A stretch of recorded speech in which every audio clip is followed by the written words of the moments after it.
कोई एक ऐसी वीडियो वायरल हो जाए जो रात को अपलोड करके 100 सुबह मिलियंस में व्यू। इसकी माँ का मजे ही मजे। सुबह दूध लेने बाहर निकली और फैंस लोगों ने घेर लिया। इसकी माँ का मजे ही मजे। सारे एक्स बॉयफ्रेंड पैरों में गिर रहे हैं, आके माफी मांग रहे हैं। अच्छा। इसकी माँ का मजे ही मजे।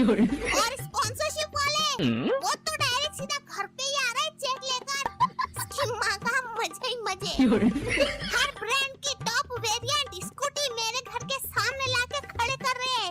इसकी माँ का मजे ही मजे। स्कूटी चलाना आता है बेबी गर्ल आपको? अबे चुप बैठ। सपना मैं देख रही हूँ ना, तो सुन चुपचाप। और लड़के लोग तो बिल्कुल पागल ही हो जाए। इसकी माँ का मजे ही मजे। और जैसे ही सपना खत्म और दिन निकला तो यार भाई, हेलो सिद्धू, कोई स्क्रिप्ट है तेरे पास? भेजना यार, मुझे वीडियो बनानी है।